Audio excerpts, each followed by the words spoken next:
సాంబార్ అయితే పోసేస్తారు, కూర అయితే మాత్రం పెట్టేటి అంటారు. నాకు ఆన్సర్ చెబితే మీకు ప్రైజ్, ఆన్సర్ చెప్పని వాళ్ళు మైనస్ ప్రైజ్ ఇవ్వాలి, మైనస్ పాయింట్. నా గిఫ్ట్ ఇచ్చి వెళ్ళాలి మీరు, సరేనా? ప్రపంచంలో సూర్యుళ్ళు ఎంతమంది ఉన్నారు అనేది నాకు ఆన్సర్ చెప్పాలా. రైట్, చూద్దాం. కోటి సూర్యుల కంటే నేను తేజమయుడు అనేటువంటి పేరు ఆయనకి, కోటి మంది సూర్యుల కంటే కదా. మనం ఒక్క సూర్యుడినే చూడలేకపోతున్నాం. కోటి సూర్యులు చూడగలమా? చూడగలమా?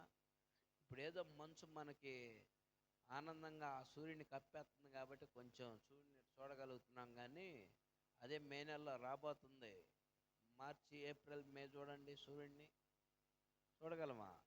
చూడలేము. కోటి సూర్యుల కంటే కాంతమేడంట, తేజోమేడంట దేవుడు. అసంటప్పుడు ఒక్క సూర్యుడిని మనం చూడలేనటువంటి మనము కోటిని చూడాలంటే అసలు చూడగలమా? మాడిపోతాం.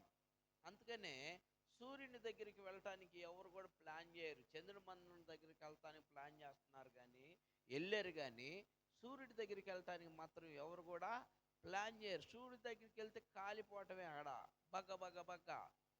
సైంటిస్టులు తెలియపరుస్తు ఓజోన్ పొరంట పెద్ద పెద్దగా పెరిగిపోతుందంట రంధ్రం. సైంటిస్టులు పరిశోధన చేసి తెలియపరుస్తున్న ఓజోన్ పొర పెద్ద పెద్ద పొర రంధ్రం పడిపోయింది, అందుకే మనకు అంత ఉష్ణోగ్రత పెరిగిపోతుందంట.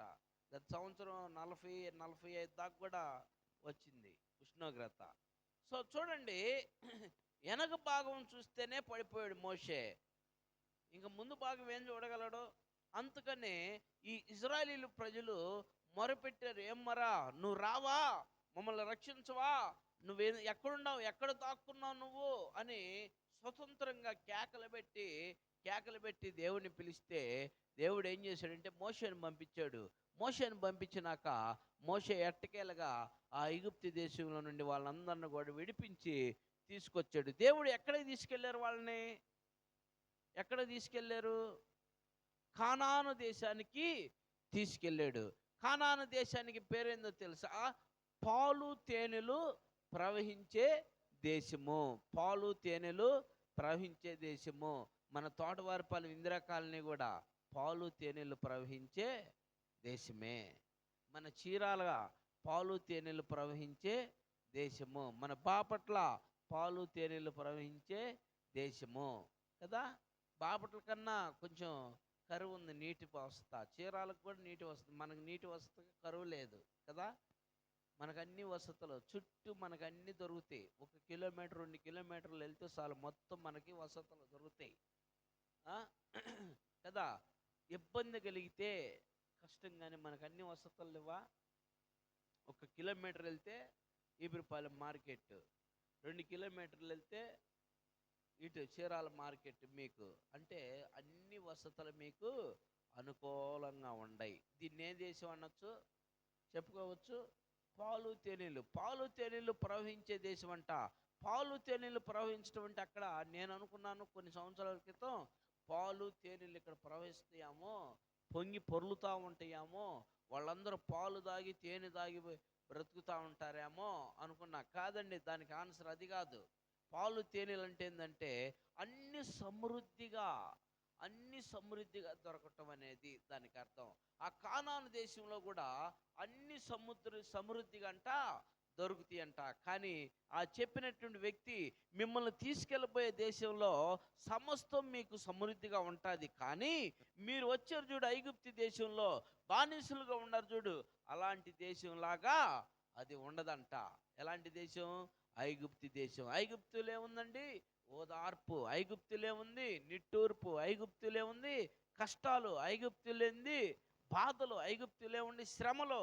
ఐగుప్తులో బానిసత్వం ఉంది, కానీ ఇక్కడ బానిసత్వం అనేది లేదు. ఇప్పుడు బానిసత్వం దేనికి సాదృశ్యం అంటే పాపానికి సాదృశ్యం. నేను పాపానికి సాదృశ్యంగా దీన్ని తీసుకొస్తూ ఉన్నాను. పాపము మనల్ని ఏం చేస్తుంది? బానిసలుగా వాడుకుంటుంది పాపము. పాపం అంటే ఏంటండి? వ్యభిచారము, దొంగతనం, నరహత్య, ఈ కాదు, అవి పాపమే, కానీ ఈ కాదు. ఆజ్ఞ అతిక్రమమే పాపము. ఆజ్ఞ అతిక్రమమే పాపం.